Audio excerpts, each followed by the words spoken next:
Hello friend, नमस्कार दोस्तों। मैकम computer में आपका स्वागत है। दोस्तों, पिछली वीडियो में मैंने आपको बताया था जितने भी सारे कंपोनेंट थे, चैप्टर एपिसोड क्या नाम है 25 और 26 में मैंने आपको बता दिए हैं। उनके जो सिंबल होते हैं वो सारे मैंने आपको बता दिए हैं और आपको समझ में भी आ गए होंगे अच्छी तरीके से। तो दोस्तों, वीडियो को कंटिन्यू देखते रहें, वीडियो को लाइक और सब्सक्राइब करें। दोस्तों, आज मैं आपको बताने वाला हूँ, जो हम अगर कभी भी रिपेयरिंग करने के लिए बैठेंगे तो हमें उनमें क्या है, ये तीन चीज़ें हमें बहुत ज़रूरी होती है देखनी। सबसे पहले रिपेयरिंग करने से पहले हमें इन तीन चीज़ों का ध्यान रखना बहुत ज़रूरी है। तो ये तीन चीज़ें क्या है, कैसे हम इसका ध्यान रखेंगे, क्योंकि कभी भी हम रिपेयरिंग करते हैं तो सबसे पहले हमें इन चीज़ों का ध्यान रखना चाहिए। दोस्तों, हमारे पास कभी भी अगर कोई रिपेयरिंग के लिए कोई भी आइटम आया है, कोई एसएमपीएस आई है, कोई टीएफटी आई है, कोई एलसीडी आई है, कोई अपना कंप्यूटर आया है, मदरबोर्ड आया है, कोई भी आया है, तो दोस्तों सबसे पहले हम क्या करेंगे, उसको फिजिकल टेस्ट करेंगे।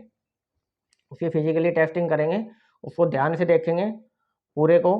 चाहे वो कोई भी आइटम हो, एसएमपीएस हो, चाहे मदरबोर्ड हो, चाहे डेस्कटॉप हो, चाहे लैपटॉप हो, चाहे कुछ कुछ भी हो, उसको सबसे पहले हम फिजिकली ये देखेंगे खोल के उसके मदरबोर्ड को या किसी को भी, कि उसमें हमें फिजिकली कोई प्रॉब्लम तो दिखाई नहीं दे रही है। कोई कंपोनेंट टूटा हो, या कोई कंपोनेंट डैमेज हो रहा हो, या फिजिकली कोई ट्रैक टूट गया हो, या कोई ट्रैक जल गया हो, या कोई कंपोनेंट जला हुआ हो, तो उसमें क्या है, हम सबसे पहले फिजिकली देखेंगे। आधी से ज़्यादा प्रॉब्लम तो हमें फिजिकल देखने में ही मिल जाती है कि इसमें प्रॉब्लम क्या है। दोस्तों, जब कोई भी आइटम ख़राब होता है, कोई भी इलेक्ट्रॉनिक्स आइटम ख़राब होता है, तो उसमें क्या होता है, हमें फिजिकली जब हम उसको देखते हैं तो हमें वो दिखाई दे जाता है कि इसमें ये प्रॉब्लम है। तो जो अपना जो है 50% जो होता है वो फिजिकली प्रॉब्लम से ही हमें पता लग जाता है कि इसमें ये प्रॉब्लम है। तो फिजिकली में हम उसको ध्यान से देखेंगे। अगर कोई कंपोनेंट जला है, फटा है, तो उसका पहले रीज़न पता करेंगे कि ये जो कंपोनेंट है ये किस वजह से जला हुआ है और किस वजह से ये ख़राब हुआ है। उसके बाद आसपास की जो है हम टेस्टिंग करेंगे।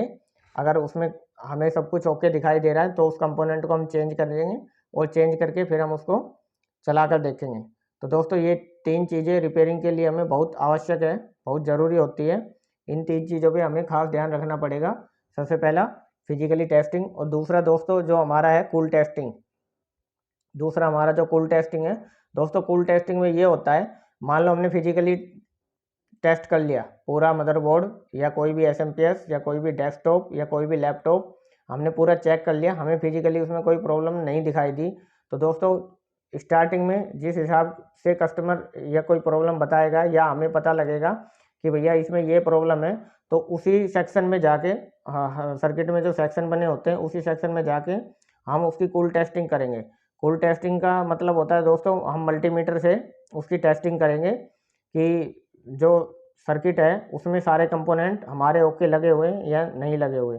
दोस्तों, जिन जिन कंपोनेंट पे हमारा डाउट जाएगा कि ये कंपोनेंट ख़राब हो सकता है इस प्रॉब्लम में, ये कंपोनेंट ख़राब हो सकता है इस प्रॉब्लम में, तो उन सब कंपोनेंटों को हम चेक करेंगे, अपना फिजिकली टेस्ट करेंगे मल्टीमीटर से। पूरे कंपोनेंट को चेक करेंगे कि किस तरीके से हम उनको कंपोनेंट को पकड़ पाएँ कि ये हमारा कंपोनेंट ख़राब है। या तो वो कूल टेस्टिंग में हमें दिखाई दे जाएगा। कूल टेस्टिंग का मतलब होता है ना तो उसमें कोई करंट होता है, ना कुछ इसमें किसी प्रकार की कोई पावर होती है। उसको दोस्तों हम कूल टेस्टिंग बोलते हैं। मल्टीमीटर से हम आराम से हाथ में लेके पीसीबी को आराम से मल्टीमीटर से हम उसको चेक कर सकते हैं। ठीक है जी। अगला जो हमारा जो आता है उससे हमें ये कूल टेस्टिंग से ही आधी से ज़्यादा प्रॉब्लम मिल जाती है। अगला जो आता है हॉट टेस्टिंग आता है हमारा। तीसरा जो पॉइंट है हमारा, वो सर्किट में क्या है, हमारा हॉट टेस्टिंग है। तो दोस्तों, अगर कोई भी सर्किट, ना तो हमें उसमें फिजिकली में कोई प्रॉब्लम दिखाई दी, ना कोई कंपोनेंट डैमेज था, ना कोई उसमें फटा हुआ था, ना कोई जला हुआ था, फिर उसके बाद हमने कूल टेस्टिंग की, कूल टेस्टिंग करने के बाद भी हमें उसमें ऐसा कुछ कंपोनेंट ख़राब नहीं मिला, फिर हम क्या करेंगे दोस्तों, हम उसमें वोल्टेज देंगे, हम उसमें पावर देंगे। जैसे ही हम उसमें पावर देंगे, उस पावर से हम ये कंफर्म करेंगे कि हमें इतना ज्ञान होना चाहिए। सर्किट जब हम रिपेयर करेंगे तब हमें ये पता लगता है कि सर्किट में कहाँ कहाँ कितनी कितनी वोल्टेज आती है, कितनी कितनी पावर आती है। ये जब हम रिपेयर करेंगे तो हर सेक्शन का मैं आपको बताऊंगा कि इस सेक्शन में यहाँ पे इतनी वोल्टेज आएगी और इस सेक्शन में इतनी वोल्टेज आएगी।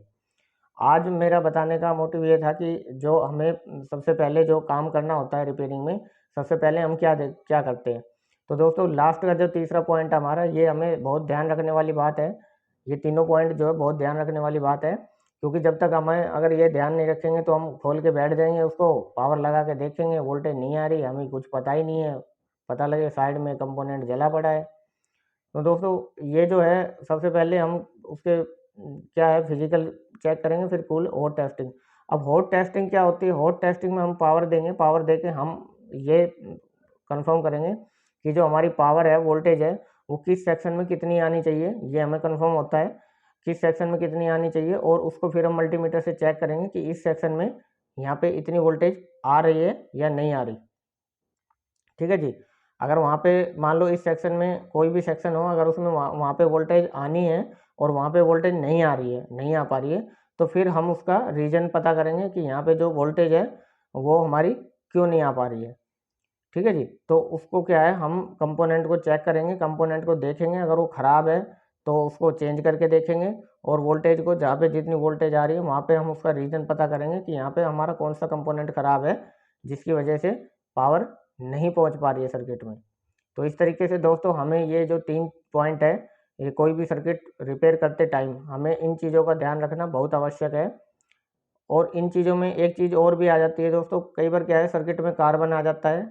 कार्बन का मतलब होता है जैसे मान लो सर्किट में बारिश का मौसम है, बारिश के मौसम में डस्टिंग होती है, डस्टिंग के कारण जो बारीक बारीक ट्रैक होते हैं उन उनके ऊपर जो धूल मिट्टी होती है, उन धूल मिट्टी में जो नमी आ जाती है, और जो हमारे 1 से 1.5 वोल्ट के जो सिग्नल है, नमी आने के बाद वो सिग्नल आपस में मर्ज हो जाते हैं।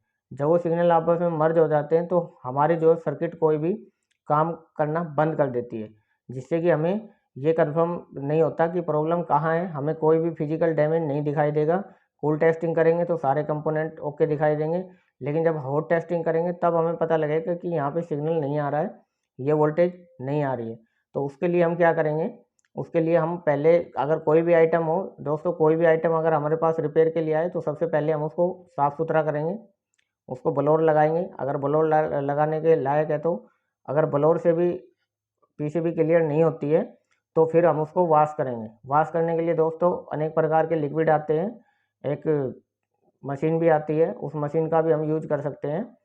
तो दोस्तों उसको वॉश वॉश करने के लिए हम मशीन का यूज कर सकते हैं, या हम अपना पेट्रोल से या थिनर से भी उसको वॉश कर सकते हैं। वॉश करने के बाद जो हमारी पीसीबी होती है वो हमारी क्लियर होनी चाहिए। अगर ट्रैक ट्रैक का मतलब है रास्ता है, रास्ता अगर वो ट्रैकों का रास्ता ही क्लियर नहीं है, उसमें गंदगी है, डस्टिंग है, तो क्या है सिग्नल जो है आपस में मर्ज हो जाता है।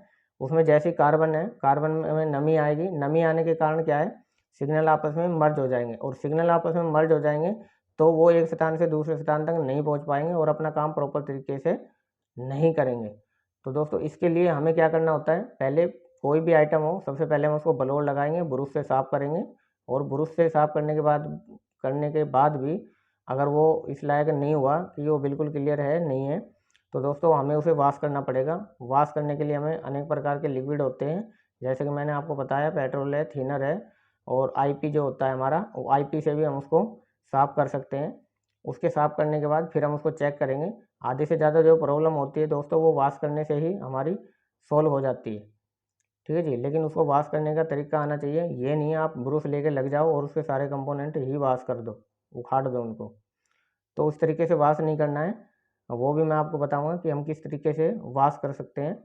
ठीक है जी। तो ये जो है सर्किट में इन 3 पॉइंटों का ध्यान रखना बहुत ज़रूरी है। तो दोस्तों अब मैं आपको बताने जा रहा हूँ हमारी जो एसएमपीएस होती है, एसएमपीएस के बारे में मैं आपको बताऊंगा कि एसएमपीएस जो होती है वो हमारी किस लिए यूज होती है। दोस्तों अगला मेरा जो एपिसोड आएगा वो एसएमपीएस के बारे में आएगा।